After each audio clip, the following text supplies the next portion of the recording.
कोई माने या ना माने, मैं तो यही कहूंगा कि गुल्ली डंडा सब खेलों का राजा है। अब भी कभी लड़कों को जब गुल्ली डंडा खेलते देखता हूं तो जी लोटपोट हो जाता है। ना लॉन की जरूरत, ना कोर्ट की, ना नेट की। मजे से किसी एक पेड़ की एक डाल काट ली और गुल्ली बना ली। 2 आदमी भी आ गए तो खेल शुरू हो गया। दोस्तों, मैं अतुल हूं। आज शनिवार है और हर शनिवार आपको कहानी सुनाने का वादा है। आज सुना रहा हूं मुंशी प्रेमचंद की कहानी गुल्ली डंडा। यकीन मानिए बहुत मजा आने वाला है आपको। तो फिर कहानी शुरू करते हैं। विदेशी खेलों का सबसे बड़ा ऐब यही है कि उसके सामान बहुत महंगे होते हैं। जब तक सैकड़ों खर्च ना करो वो खिलाड़ियों में शुमारी नहीं हो पाता। यहाँ गुल्ली डंडा है, बिना हर फिटकरी के रंग चोखा देता है। अंग्रेजी खेल उनके लिए हैं जिनके पास पैसा है। अब ये सब गरीब लड़कों के सिर पर क्यों मारते हो? ठीक है, गुल्ली से आंख फूटने का डर रहता है तो क्या क्रिकेट से सिर फूट जाने, तिल्ली फट जाने या टांग टूटने का भय नहीं रहता? मुझे तो गुल्ली सब खेलों से अच्छी लगती है। सुबह घर से निकल जाना, पेड़ पर चढ़कर डालें काटना, फिर गुल्ली डंडे बनाना, खिलाड़ियों का जमघट, वह पदना पदाना, वह लड़ाई झगड़े जिनमें छूत अछूत गरीब अमीर का कोई भाव नहीं होता। मेरे दोस्तों में एक लड़का गया था। वो मुझसे 2-3 साल बड़ा था। दुबला पतला, पतली पतली उंगलियां, पर बंदरों की सी चपलता। कैसी भी गुल्ली हो, पर इस तरह लपकता था जैसे छिपकली कीड़ों पर लपकती है।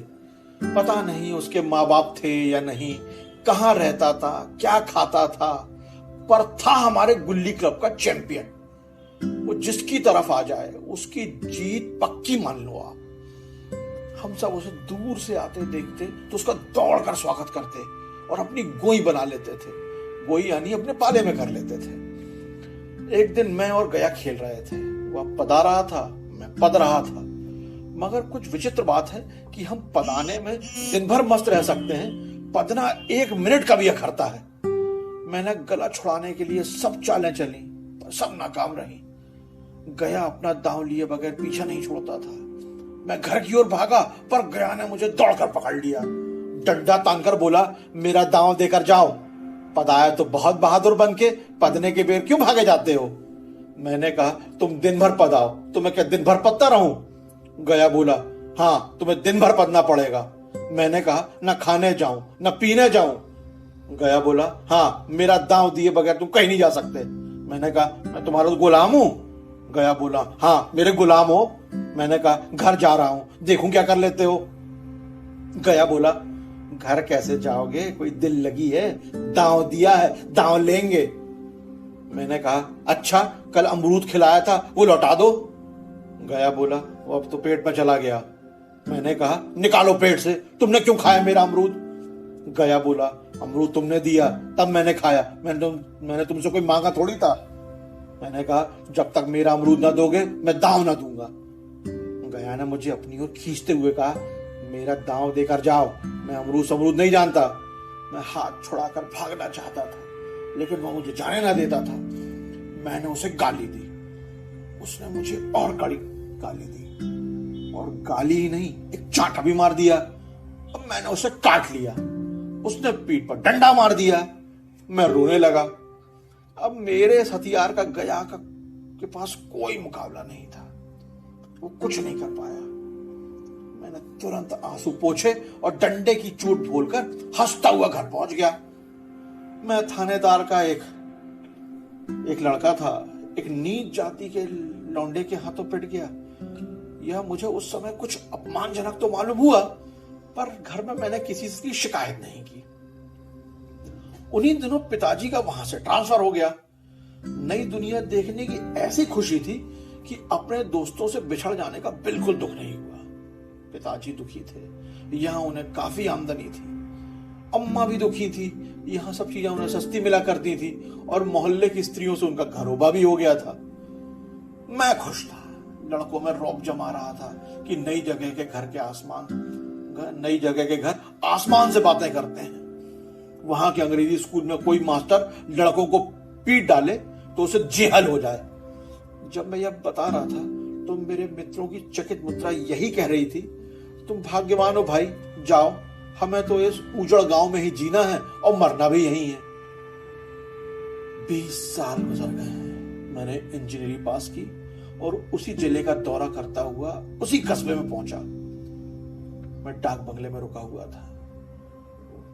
इस स्थान को देखते हुए बचपन की यादें हिलोरे मारने लगी, पर कई जगहों की काया पलट हो गई थी।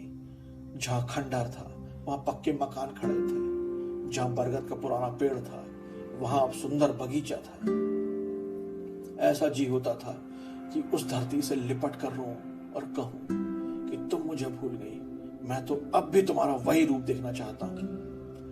अचानक एक खुली जगह में मैंने 2-3 लड़कों को गुल्ली डंडा खेलते देखा।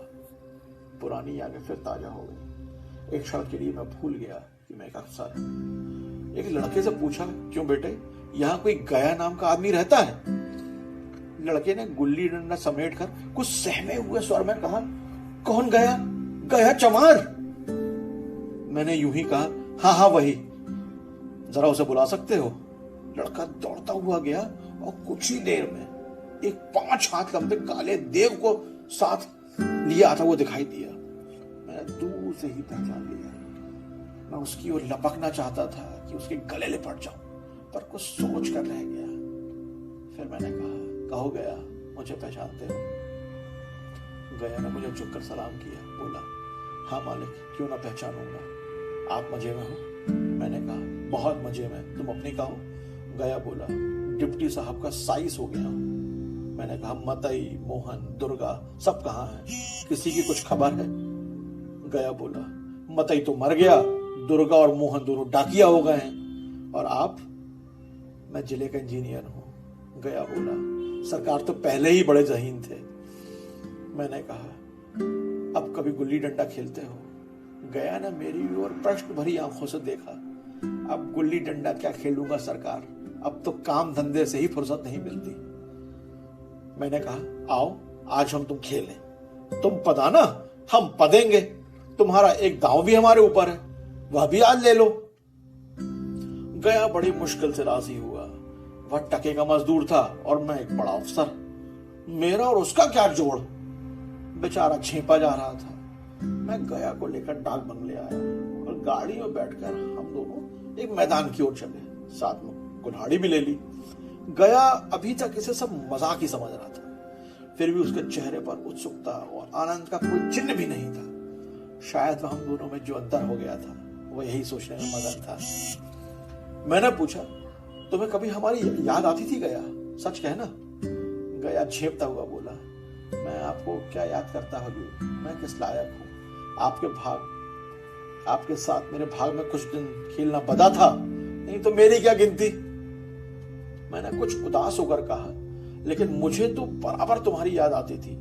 और वो जो डंडा तुमने मुझे तान कर जमाया था, याद है ना? गया ने कुछ पछताते हुए कहा, वह लड़कपन था सरकार, उसकी याद ना दिलाओ। मैंने कहा, वह मेरे बचपन की सबसे रसीली याद है। तुम्हारे उस डंडे में जो रस था वह आदर सम्मान पैसे में थोड़ी है। थोड़ी देर में हम बस्ती से कोई 3 मील निकल आए। चारों तरफ सन्नाटा था। पश्चिमी और कोसों तक भीमताल फैला था। मैं लपक कर एक पेड़ पर चढ़ गया, एक डाल काट लाया, चटपट गुल्ली डंडा बन गया। खेल शुरू हो गया। मैंने गुच्ची में रखकर गुल्ली रखकर उछाली। गुल्ली गया के सामने से निकल गई। उसने हाथ लपकाया पर वो गुल्ली पकड़ नहीं आई। मुझे लगा एक पल के लिए कि यह वही गया है जिसके हाथों में गुल्ली जैसे खुद आकर बैठ जाती थी, जैसे गुल्लियों पर कोई वशीकरण डाल दिया गया हो, या गया के हाथ में चुंबक हो। फिर मैंने गया को पदाना शुरू किया। मैं कई धांधलियां करता जा रहा था। गया सब देख रहा था पर खामोश था। उसका निशाना अचूक हुआ करता था। गुल्ली उसके हाथ से निकलकर डंडे पर आकर लगती थी सीधे, पर आज गुल्ली डंडे में लग ही नहीं रही थी। आधा घंटे पदाने के बाद एक गुल्ली डंडे में आकर लग गई। मैंने कहा, गुल्ली डंडे में नहीं लगी गया, बिल्कुल पास से गई है, लेकिन लग नहीं पाई। गया ने कुछ नहीं कहा, सिर्फ इतना ही बोला, ना लगी होगी भैया, डंडे में लगती तो क्या तुम बेईमानी करते? बचपन में मजाल था कि मैं ऐसा घपला करके बच जाता। अरे यही गया गर्दन पर चढ़ बैठता, लेकिन आज उसने कितनी आसानी से धोखा दिया मैंने, और वो सब कुछ भुलाता चला गया। अचानक गुल्ली फिर डंडे से लगी और इतनी जोर से लगी जैसे बंदूक छूटी हो। गया ने चिल्लाकर कहा, लग गई, टन बोली है। मैंने अचानक अनजान बनते हुए कहा, तुमने लगते देखा? मैंने तो नहीं देखा। गया बोला, टन से बोली है सरकार। मैंने कहा, और जो किसी ईंट से टकरा गई हो।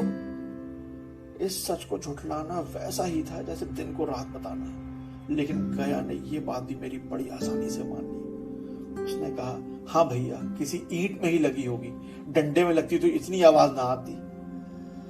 मैंने फिर बताना शुरू किया, लेकिन इतनी धांधली के बाद गया की सरलता पर मुझे दया आने लगी। जब तीसरी बार गुल्ली डंडे में लगी तो मैंने बड़ी उदारता से दांव देना तय कर लिया। गया ने कहा, अब तो अंधेरा हो गया भैया, कल पर रखो। मैंने सोचा कल या न जाने कितनी देर पद आए, इसलिए इसी वक्त मामला साफ कर लेना चाहिए। मैंने कहा, अरे नहीं, अभी तो बहुत उजाला है, तो अपना दांव ले लो। गया बोला, गुल्ली सूझेगी नहीं भैया। मैंने कहा, अरे कोई परवाह नहीं, तुम खेलो तो। गया ने पदाना शुरू किया, पर अब ऐसा लगता था उसे बिल्कुल अभ्यास नहीं था। 2 बार टाण लगाने का इरादा किया, पर दोनों ही बार हुच्च गया। 1 मिनट से भी कम समय में अपना दांव गंवा लिया। मैंने कहा, एक दांव और खेल लेते, तुम तो पहले ही हाथ में हुच्च गए। गया बोला, नहीं भैया, अंधेरा हो गया, कुछ सूझ भी नहीं रहा है। मैंने कहा, तुम्हारा अभ्यास छूट गया, कभी कुछ खेलते क्यों नहीं हो? वह बोला, अब भैया समय ही कहां मिलता है खेलने का। हम दोनों गाड़ी में जाकर बैठ गए। चलते चलते गया बोला, भैया कल यहाँ गुल्ली डंडा होने वाला है, एक मैच हम लोग करा रहे हैं, सभी पुराने खिलाड़ी जमेंगे, तुम भी आओ, जब भी तुम्हें फुर्सत मिले तभी मैं खिलाड़ियों को बुला लाऊंगा। मैंने शाम का समय दिया और दूसरे दिन मैच देखने गया। कोई 10-10 आदमियों की मंडली थी, कई मेरे लड़कपन के साथी निकले। ज्यादातर को तो मैं पहचान नहीं सका। खेल शुरू हुआ, लेकिन आज गया का खेल कुछ अलग ही कहानी कह रहा था। टाण लगाता तो गुल्ली आसमान से बातें करती। कल किसी का झिझक, हिचकिचाहट नहीं थी उसमें। लड़कपन में जो बात थी, आज उसमें प्रौढ़ता आ गई थी। मैंने सोचा, कहीं अगर इसने कल पद आया होता तो मैं रोने लगता। पदने वालों में एक युवक ने कुछ धांधली करने की कोशिश की। उसने अपनी समझ में गुल्ली लपक ली थी। गया का कहना था गुल्ली जमीन में लगकर उछली है। इस पर दोनों में ताल ठोकने की नौबत आ गई। वह युवक कुछ दब भी गया। गया का तमतमाया चेहरा देखकर वह डर गया था। अगर वह दब न जाता तो गया से उसकी मारपीट हो जाती। मैं समझ गया कि कल गया ने मेरे साथ खेला नहीं था, सिर्फ खेलने का बहाना किया था। उसने मुझे दया का पात्र समझा। मैंने धांधली की, बेईमानी की, पर उसे जरा भी गुस्सा नहीं आया। इसलिए नहीं कि वह खेल नहीं रहा था, वह मुझे खिला रहा था, मेरा मन रख रहा था। वह मुझे पदाकर मेरा कचूमर नहीं निकालना चाहता था। मैं अफसर हूं, अफसरी मेरे और उसके बीच में दीवार बन गई है। अब मैं उसका लिहाज पा सकता हूं, अदब पा सकता हूं, दोस्ती नहीं पा सकता। लड़कपन था तब मैं उसके बराबर का था। पद पाकर अब मैं उसकी केवल दया के काबिल हूं। वह मुझे अपना जोड़कर नहीं समझता। वह बड़ा हो गया है, मैं छोटा हो गया हूं। बस यही थी आज की कहानी। दोस्तों, अमूमन यही माना जाता है कि काबिलियत पर तो सिर्फ बड़े परिवार में पैदा हुए बच्चों, रसूखदारों का हक है। छोटे तबके का आदमी तो सिर्फ तीमारदारी, छोटा मोटा काम करने के लिए ही है। सच तो ये है, टैलेंट की ताकत विरासत में मिली सत्ता संपत्ति से कहीं ज्यादा होती है। और अगर ऐसे लोगों को निखार दिया जाए तो वे दुनिया में राज करते हैं। ज्ञानवाणी को विराम देता हूं। अगले हफ्ते शनिवार को शाम 6 बजे आनी के YouTube चैनल पर फिर एक नई कहानी लेकर आऊंगा। तब तक खुश रहिए, स्वस्थ रहिए, अपनों के साथ रहिए और सुनते रहिए मुझे, यानी अतुल को। जय हिंद।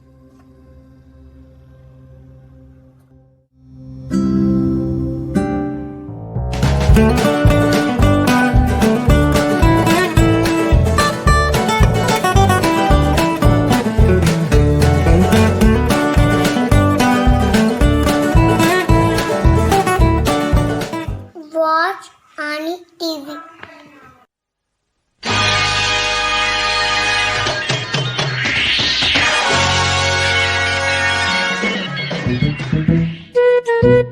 का कक्का सुबह सुबह कितने जा रहे?